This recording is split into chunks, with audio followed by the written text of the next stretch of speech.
Hello दोस्तों, कैसे हैं आप। उम्मीद करता हूँ आप बहुत अच्छे होंगे और आपकी पढ़ाई बहुत अच्छे चल रही होगी। दोस्तों वीडियो पूरा देखिएगा, चैनल को सब्सक्राइब करिएगा, वीडियो को लाइक करिएगा और अपने दोस्तों के साथ शेयर भी करिएगा।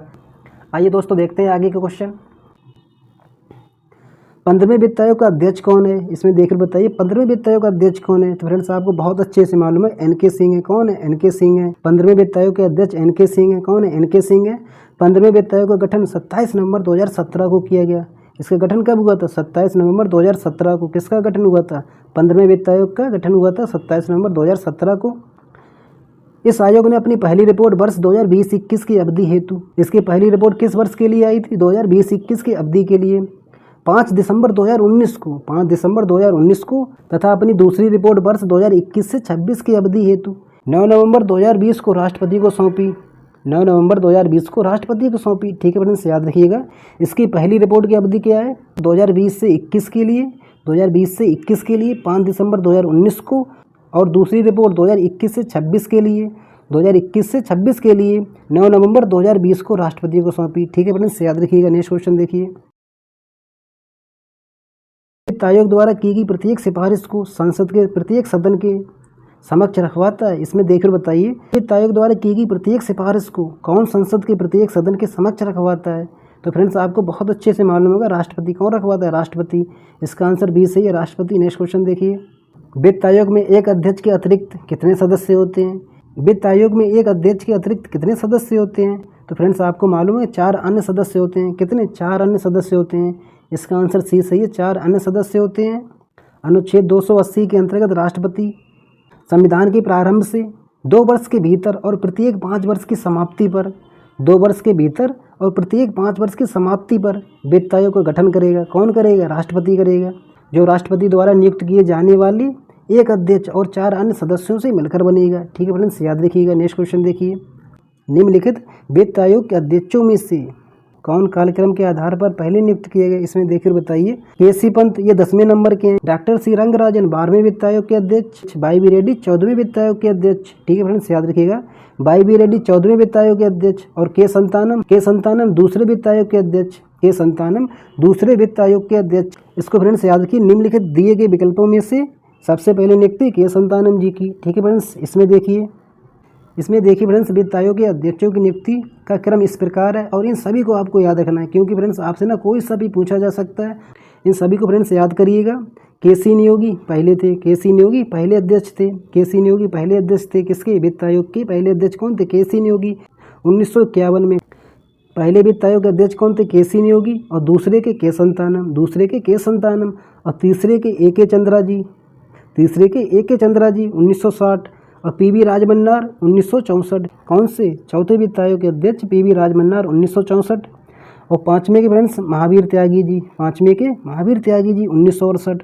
5वें के महावीर त्यागी जी 1968। छठे वित्त आयोग के अध्यक्ष के ब्रह्मानंद रेड्डी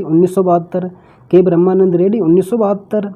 और 7वें के जे.एम. सैलाट जी 1977। 8वें के वाई.बी. चौहान 1982। 9वें वित्त आयोग के अध्यक्ष एन.पी.के. साल्वे 1987। 10वें के.सी. पंत 1992। ठीक है फ्रेंड्स, याद रखिएगा। 10वें के के.सी. पंत 1992। यहाँ से फ्रेंड्स ना आपको ये सभी याद रखने बहुत अच्छे से। 11वें के ए.एम. खुसरो 1998। 11वें के ए.एम. खुसरो 1998। और 12वें के सी रंगराजन 2002। 13वें के विजय एल केलकर 2007। और 14वें कौन थे? वाई.बी. रेड्डी 2013। 15वें के एन.के. सिंह 2017। और 16वें के अरविंद पनगड़िया जी। ठीक है फ्रेंड्स, याद रखिएगा। नेक्स्ट क्वेश्चन देखिए।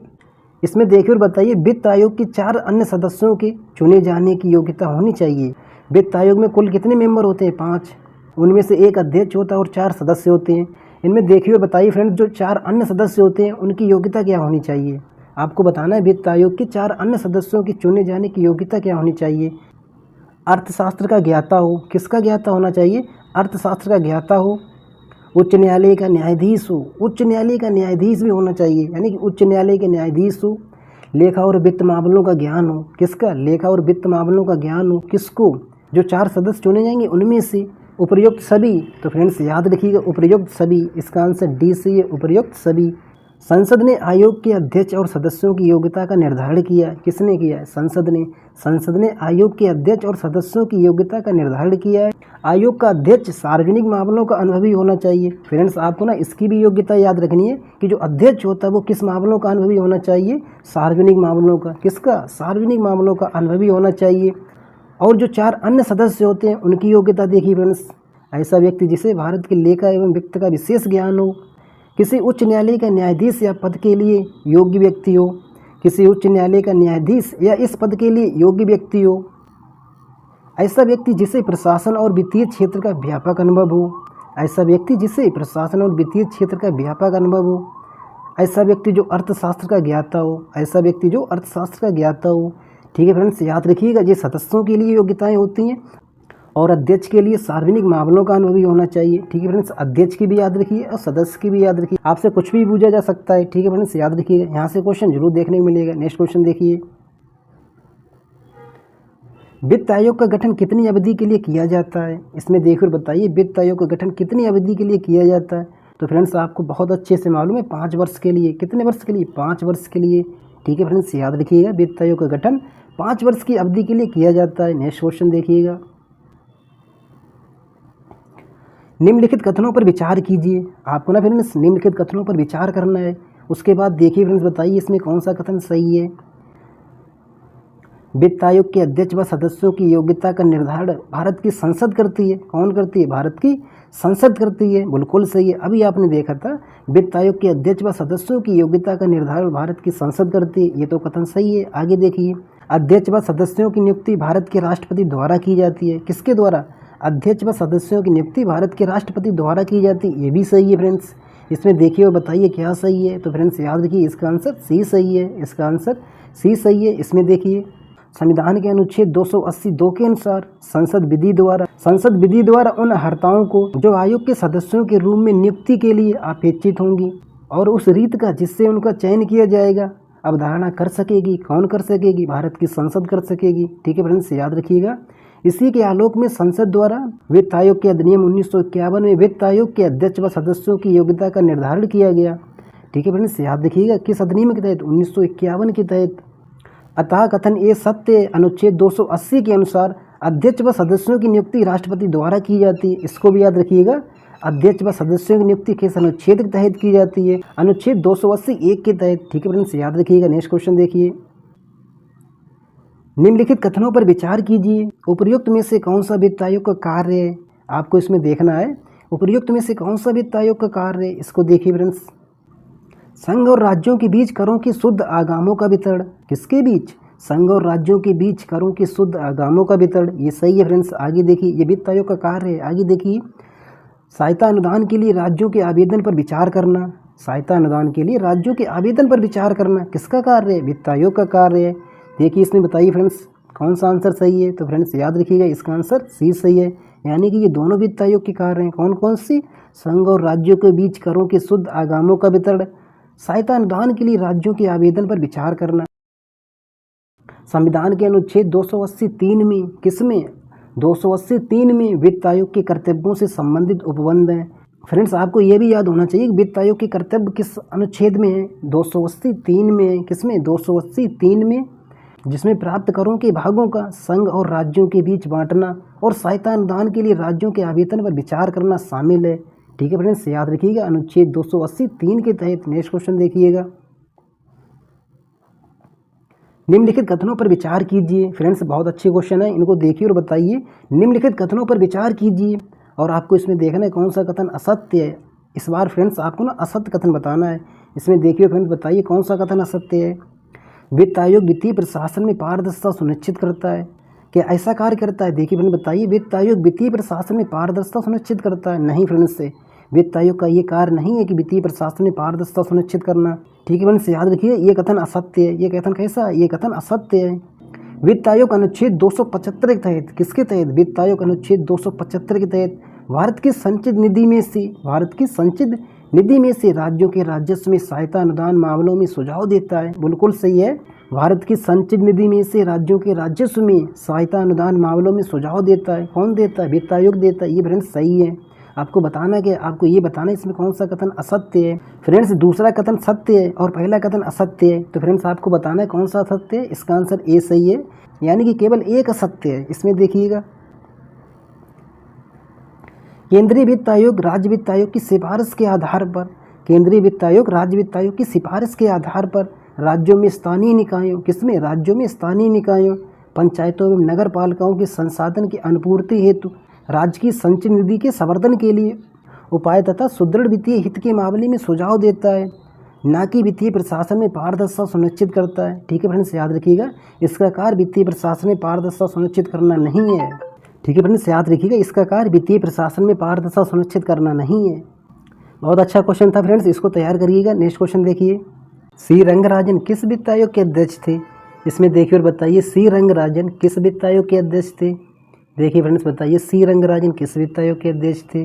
फ्रेंड्स आपको मालूम होगा 12वें वित्त आयोग के अध्यक्ष थे। किसके थे? 12वें वित्त आयोग के अध्यक्ष थे। इसका आंसर बी सही है, 12वें वित्त आयोग के अध्यक्ष थे।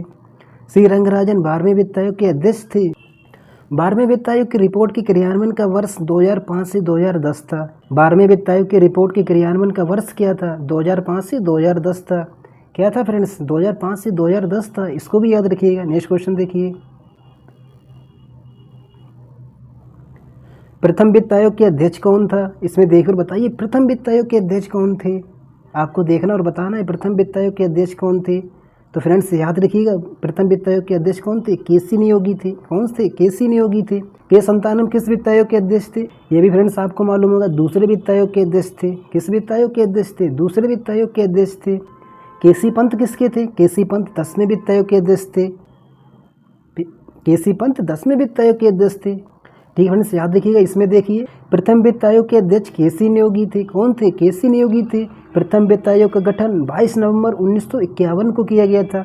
कब किया गया था? 22 नवंबर 1951 को किया गया था। ठीक है फ्रेंड्स, याद रखिएगा। नेक्स्ट क्वेश्चन देखिए, वित्त आयोग है एक, वित्त आयोग है एक, देखिए फ्रेंड्स बताइए, वित्त आयोग कैसी संस्था है? तो फ्रेंड्स आपको मालूम है, संवेदनीय संस्था है। कैसी संस्था है? संवेदनीय संस्था है। इसका आंसर ए सही है, संवेदनीय संस्था है।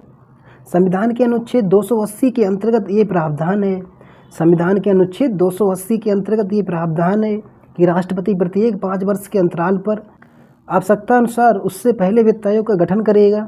वित्त आयोग एक संवेदनीय संस्था है। कैसी संस्था है? एक संवेदनीय संस्था है। ठीक है फ्रेंड्स, याद रखिएगा। नेक्स्ट क्वेश्चन देखिए, किस वित्त आयोग के अध्यक्ष ने राज्यों की हिस्सेदारी को 32% से बढ़ाकर 42% करने की अनुशंसा की थी?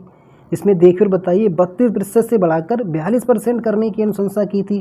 किस वित्त आयोग ने? देखिए इसमें, तो फ्रेंड्स याद रखिएगा, 14वें वित्त आयोग ने। किस वित्त आयोग ने? 14वें वित्त आयोग ने। इसको याद रखिएगा फ्रेंड्स, 14वें वित्त आयोग ने। 14वें वित्त आयोग ने केंद्र के विभाज्य कर पुलिका में राज्यों की हिस्सेदारी को 32% से बढ़ाकर 42% करने की सिफारिश की थी। कितनी सिफारिश की थी? 42% तक करने की सिफारिश की थी। 14वें वित्त आयोग की अवधि वर्ष क्या था? 2015 से 2020 तक। ठीक है फ्रेंड्स, इसको भी याद रखिएगा। 14वें वित्त आयोग की अवधि क्या थी? 2015 से 2020 तक। नेक्स्ट क्वेश्चन देखिएगा, निम्नलिखित कथनों पर विचार कीजिए। देखिए इसमें बताइए फ्रेंड्स, निम्नलिखित कथनों पर विचार कीजिए और कौन सा कथन सही है इसका आंसर दीजिए। इसमें देखिए फ्रेंड्स, 14वें वित्त आयोग के अध्यक्ष श्री रंगराजन थे, बिल्कुल गलत है। 12वें वित्त आयोग के अध्यक्ष श्री रंगराजन थे। आपको फ्रेंड्स बहुत अच्छे से मालूम होगा, 14वें वित्त आयोग के अध्यक्ष भाई वी रेड्डी थे और 12वें वित्त आयोग के अध्यक्ष श्री रंगराजन थे। ये तो फ्रेंड्स गलत हो गया। आगे देखिएगा, 15वें वित्त आयोग के अध्यक्ष भाई वी रेड्डी थे, ये भी फ्रेंड्स गलत है। 15वें वित्त आयोग के अध्यक्ष NK सिंह भाई वी रेड्डी किस वित्त आयोग के अध्यक्ष थे? 14वें वित्त आयोग के अध्यक्ष थे। इसमें देखिए फ्रेंड्स बताइए कौन सा कथन सत्य है। इसमें देखिए फ्रेंड्स बताइए कौन सा आंसर सही है। तो फ्रेंड्स याद रखिएगा, इसका आंसर डी सही है, यानी कि इसमें कथन कोई भी सही नहीं है। ठीक है फ्रेंड्स, याद रखिएगा, इसका आंसर डी सही है। 14वें वित्त आयोग के अध्यक्ष भाई वी रेड्डी थे। कौन थे? भाई वी रेड्डी थे। तथा 15वें वित्त आयोग के अध्यक्ष NK सिंह, जबकि सी रंगराजन 12वें वित्त आयोग के अध्यक्ष थे। जबकि सी रंगराजन 12वें वित्त आयोग के अध्यक्ष थे। ठीक है फ्रेंड्स, याद रखिएगा। नेक्स्ट क्वेश्चन देखिए, 15वें वित्त आयोग की संततियां किस अवधि के लिए लागू की जाएंगी? इसमें देखिए और बताइए। अच्छा क्वेश्चन है, 15वें वित्त आयोग की संततियां किस अवधि के लिए लागू की जाएंगी? देखिए इसमें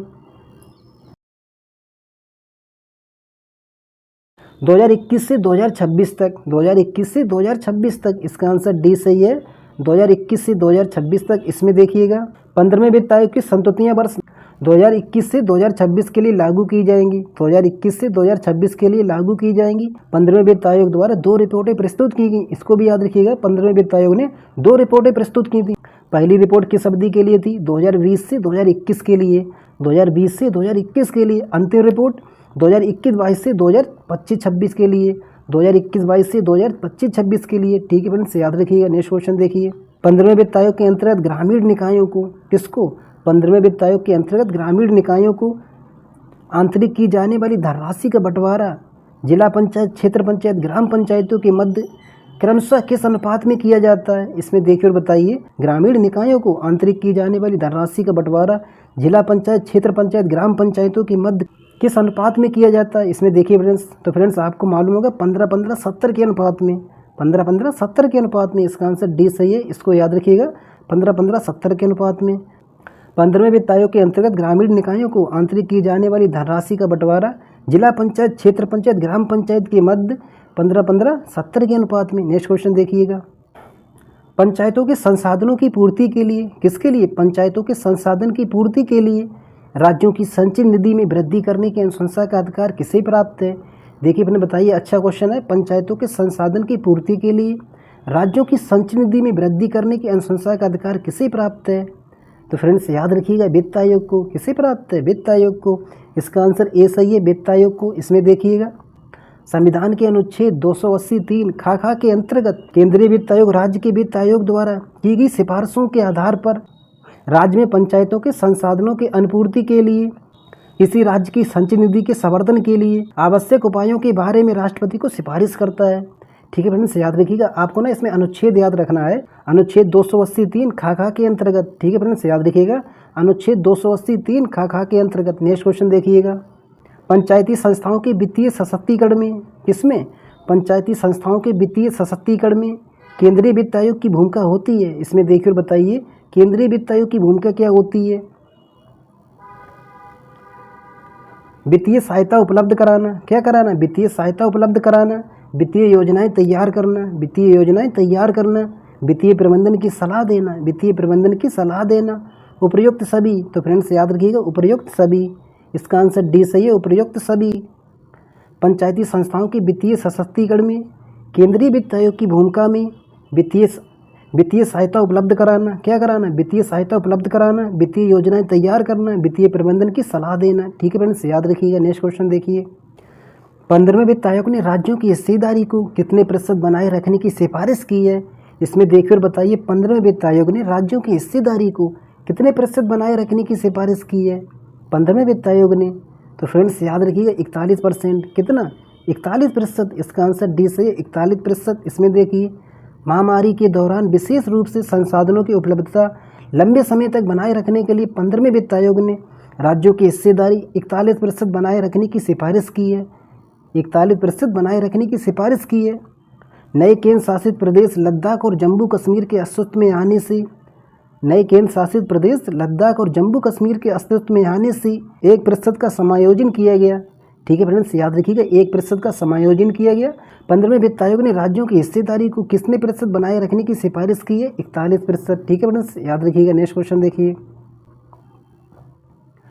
2021 से 2026 की अवधि में, वर्ष 2021 से 2026 की अवधि में राज्यों की 41% हिस्सेदारी के अंतर्गत कितनी धनराशि मिलने की संभावना है?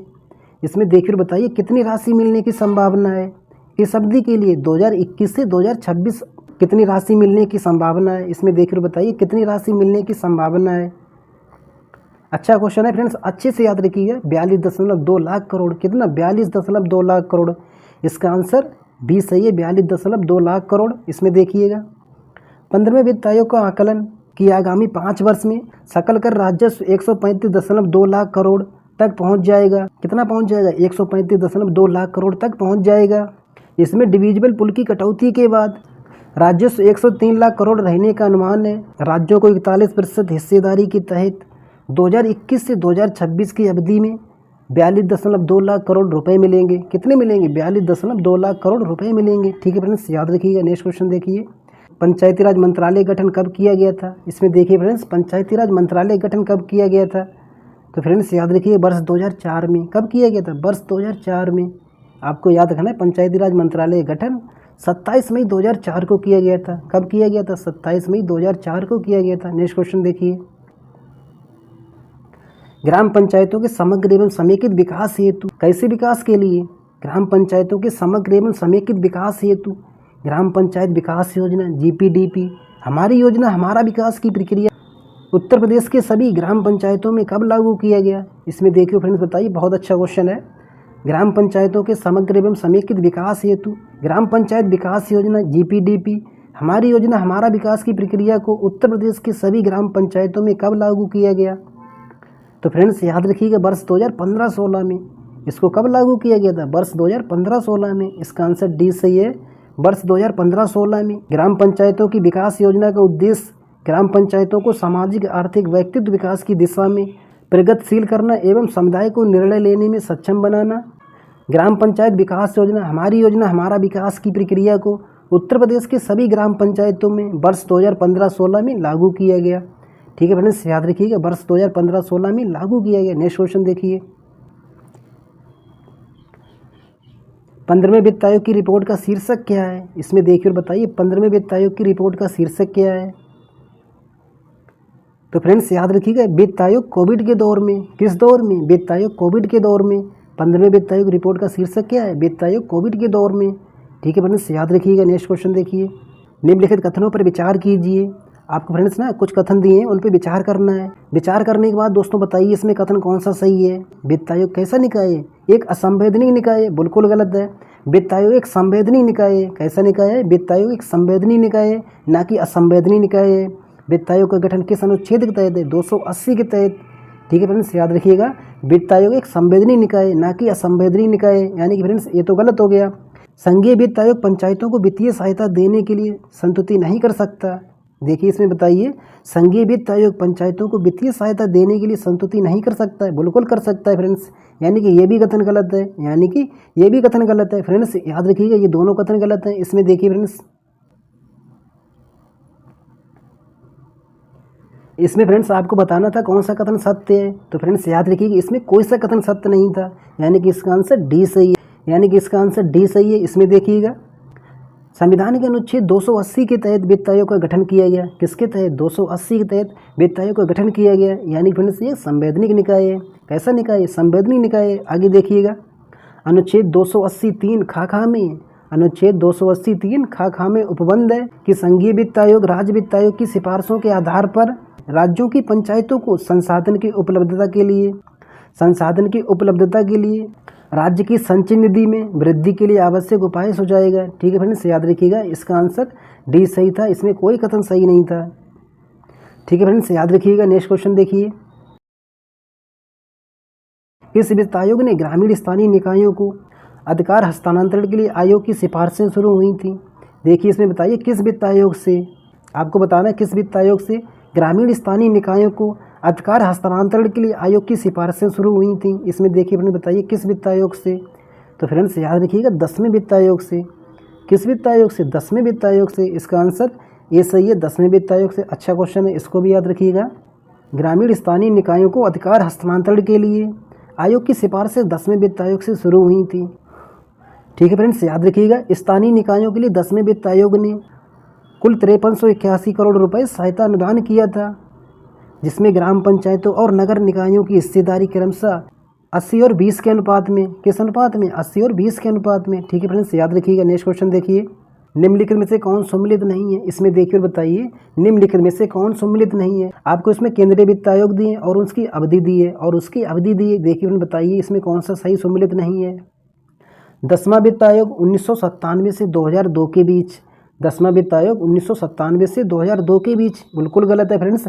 10वां वित्त आयोग 1995 से 2000 के बीच। 10वें वित्त आयोग की अवधि क्या थी, 1995 से 2000 थी। और इसके अध्यक्ष कौन थे, इसके अध्यक्ष कौन थे, केसी पंत थे। इसके अध्यक्ष कृष्णचंद्र पंत थे, इसके अध्यक्ष कृष्णचंद्र पंत थे। इसका आंसर ए सही है, इसका आंसर ए सही है। इनको भी याद रखिएगा। 12वें वित्त आयोग की अवधि क्या थी, 2005 से 2010, 2005 से 2010 थी। 13वें वित्त आयोग की अवधि क्या थी, 2010 से 2015। 13वें वित्त आयोग की अवधि क्या थी? 13वें वित्त आयोग की अवधि थी 2010 से 2015, 2010 से 2015। और 14वें वित्त आयोग की अवधि क्या थी? 2015 से 2020 के बीच, 2015 से 2020 के बीच। नेक्स्ट क्वेश्चन देखिए, कौन सा वित्त आयोग 73वें और 74वें संविधान संशोधन के अस्तित्व में आने से ठीक पूर्व गठित हुआ था? इसमें देखिए और बताइए कौन सा वित्त आयोग 73वें और 74वें संविधान संशोधन के अस्तित्व में आने से ठीक पूर्व गठित हुआ था? इसमें देखिए फ्रेंड्स, तो फ्रेंड्स याद रखिएगा 10वां वित्त आयोग। कौन सा वित्त आयोग? 10वां वित्त आयोग। ठीक है फ्रेंड्स, याद रखिएगा 10वां वित्त आयोग। इसमें देखिएगा 10वें वित्त आयोग का गठन कब किया गया था? 10वें वित्त आयोग गठन 1992 में किया गया था। 10वें वित्त आयोग गठन कब किया गया था? 1992 में। इसकी पंचायत अवधि क्या थी? 1995 से 2000 के बीच। इसकी पंचायत अवधि क्या थी? 1995 से 2000 के बीच। और इसका गठन कब हुआ था? 1992 में। 73वां और 74वां संविधान संशोधन कब हुए थे? 1992-93 में।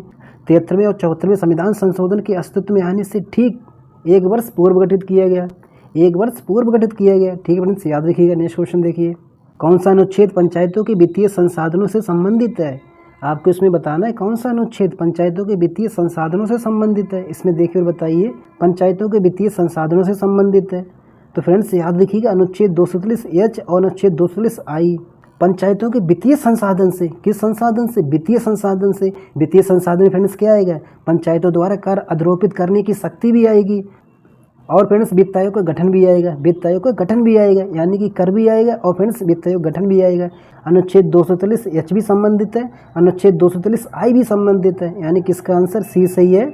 इसका आंसर सी सही है। इसमें देखिएगा, अनुच्छेद 243H के तहत पंचायतों द्वारा कर आरोपित करने की शक्तियाँ, और अनुच्छेद 200I के तहत वित्त आयोग का गठन किया गया। किसके तहत? वित्त आयोग का गठन वित्तीय संसाधनों से संबंधित है। वित्तीय संसाधनों से संबंधित है। अनुच्छेद 240J किससे संबंधित है? पंचायतों के प्रबंधन से संबंधित है। पंचायतों की लेखाओं की संप्रेक्षा, आपको फ्रेंड्स मालूम होगा, पंचायतों की लेखाओं की संप्रेक्षा जो राज्य विधानमंडल तय करेगा। ठीक है फ्रेंड्स, याद रखिएगा पंचायतों के प्रबंधन से संबंधित है। अनुच्छेद 240J, इसको भी याद रखिएगा। नेक्स्ट क्वेश्चन देखिए, कौन पंचायतों के संसाधन जुटाने के वित्तीय स्रोत हैं? देखिए अपने बताइए, पंचायतों का संसाधन कहाँ कहाँ से प्राप्त हो सकते हैं? केंद्र सरकार से। किस सरकार से? केंद्र सरकार से। केंद्रीय वित्त आयोग से। केंद्रीय वित्त आयोग से। राज्य वित्त आयोग से। उपर्युक्त सभी। तो फ्रेंड्स याद रखिए, उपर्युक्त सभी। इसका आंसर डी सही है, उपर्युक्त सभी। पंचायतों के संसाधन जुटाने के विभिन्न वित्तीय स्रोत हैं, जिसमें केंद्र सरकार, राज्य सरकार, जिसमें केंद्र सरकार, राज्य सरकार, केंद्रीय वित्त आयोग, राज्य वित्त आयोग और स्थानीय निकायों के स्वयं के संसाधन शामिल हैं। और स्थानीय निकायों के स्वयं के संसाधन शामिल हैं। कई राज्यों में करों और गैर कर उपायों के माध्यम से संसाधन जुटाने की अतिरिक्त शक्ति भी ग्राम पंचायतों को दी गई। ठीक है फ्रेंड्स, याद रखिएगा, अतिरिक्त शक्तियां भी ग्राम पंचायतों को दी गई। किसके लिए? संसाधन जुटाने के लिए। नेक्स्ट क्वेश्चन देखिएगा, कब पंचायती राज व्यवस्था को संवैधानिक दर्जा देते हुए पूरे भारत में लागू किया गया?